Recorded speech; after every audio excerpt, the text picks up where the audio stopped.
And now on the line is Sheila Gilheany. Sheila is the CEO of Alcohol Action Ireland. Sheila, welcome back to Near FM. And welcome back. And thank you. Sorry. Thank you for having me on, Darren. I really appreciate the opportunity to talk about our work.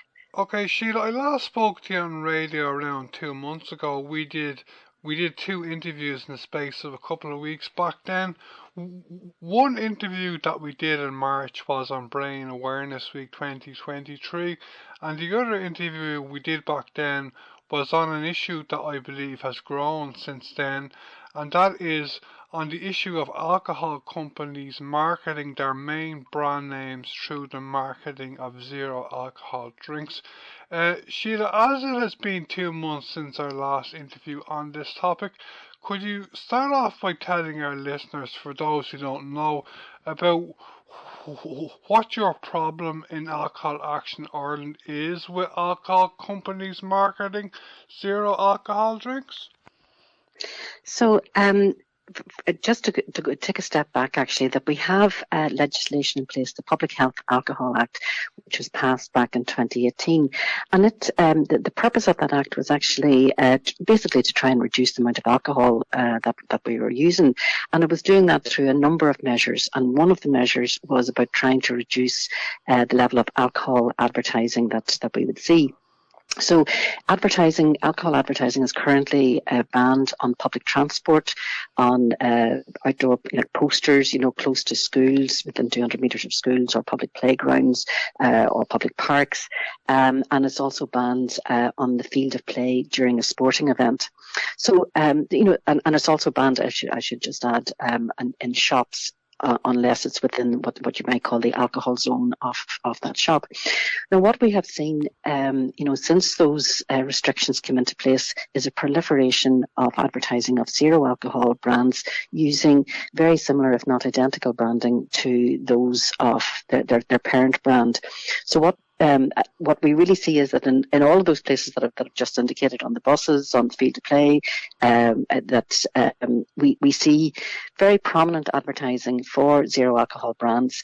And we would contend that really what this is allowing the alcohol brands to advertise their brand. And when you look at the legislation, they make a definition of what they mean by advertising, and they say that simply a statement of the name or the brand name of an alcohol brand counts as advertising. So we would say that there's an issue here that we would believe that what's happening is in contravention of the Public Health Alcohol Act. But if it's the kind of thing that maybe there's some loophole. I'm not a legal expert, but certainly my reading of it does to me suggest that it certainly is there. But if that is the case, then what we would be saying is then we need to amend that legislation in some kind of a way. Okay, I have known since I was a teenager at least that alcohol marketing is very influential, but I was shocked to see the photographs you shared on Twitter yesterday of a couple of Tesco supermarket stores in Dublin at the moment. Can you tell our listeners, Sheila, about what is this story exactly? Yeah, so actually this is just something I saw myself. I walked into local Tesco, small shop actually, Tesco Express, 2 enormous bottles of Heineken Zero, advertising their cardboard or whatever, and they're, at the entrance of the shop as you go into it. And they were quite overbearing is really how I would describe them. So this is not even the case of, say the product being available for sale outside the alcohol zone, and, there's marketing with that because, as you're lining up, you can see, even if you haven't gone in to buy the thing, you can see it or whatever, and that is a form of marketing to see the product. But this was of a different order altogether. These are very, very large, life-size kind of size of bottles, as in human-sized bottles of Heineken Zero. And I just, put that up, and as it happens, somebody else got in touch with me about a very similar thing they'd seen, where there was 4 of these very large posters or advertisements at the entrance to a larger Tesco supermarket. And I would, suspect that this is something that if we looked at various other Tesco stores, we'd see similar to there. So this, to me, is, this is an industry. Give them an inch, they take a mile. and they will never stop unless they're actually reined in. And it's saturation marketing that we're seeing at the moment. And I know the industry are always very keen to kind of say, oh, well, like this will surely contribute to, people drinking less. These products make up a very, very tiny amount of the market. They make up about 1.5% of the overall market in Ireland. And I will accept that is growing, but it is still quite small. What is interesting is if you look at the marketing spend that's actually going into them, and particularly if you look at the out-of-home advertising spend, so that's like on buses, on the billboards, things like that, which is really precisely where the restrictions really are in place. The marketing spend on these zero alcohol products is about 25% of the overall marketing spend of the alcohol brands. Now, I think that's quite significant. I think we're seeing, the industry using these zero alcohol products to allow themselves to advertise their brand. And, I think it's something that needs to be addressed. The HSE is the body which has the powers to prosecute, to take an action against people who would be advertising in this way. And like I say, if it's the case that the legislation isn't tight enough, although I'd say my reading is that it should be, well, then it's up to the Minister for Health to amend the legislation to make it explicit what everybody can see. And I don't think I'm, speaking out of turn here when I say that once you point this out, loads of people have been, commenting on this thing, that it is clearly a means of trying to get around the legislation.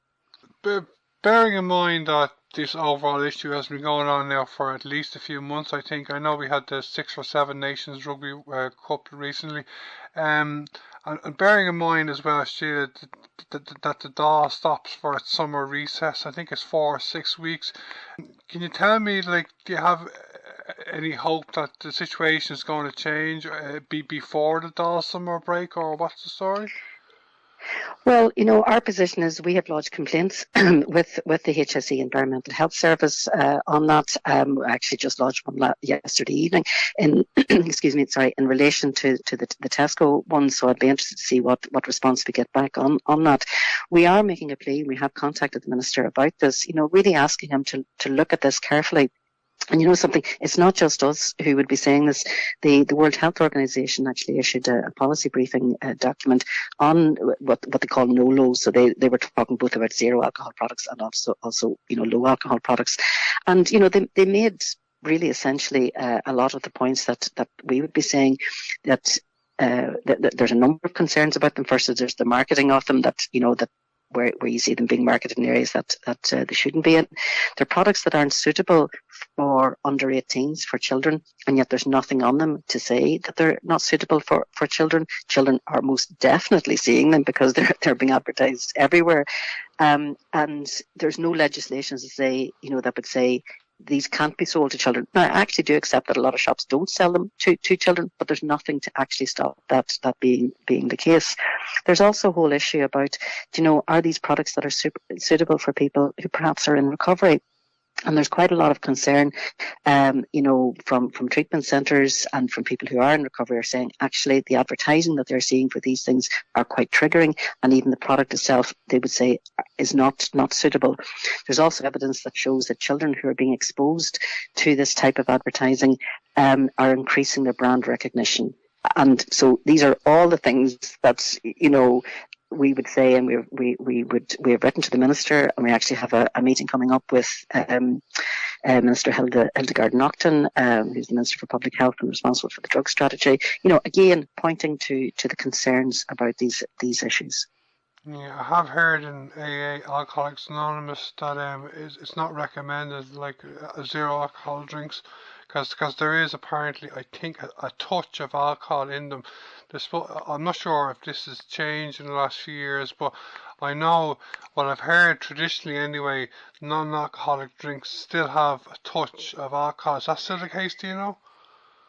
Well, I couldn't answer that, the question that, because there's many different types of brands, but actually even apart from, and obviously that would be of a concern, if there is alcohol in it, what what some people have said and what treatment centres have pointed to is, this kind of thing that because they reproduce the feel, if you like, and the occasion of, having an alcoholic drink, that in itself is a triggering thing that can knock people off, who would be trying not to drink, and to say that that's really not me that's saying that. I'm not an expert in treatment. I'm just, quoting some of the concerns that have been raised and are pointed to within the WHO report on that.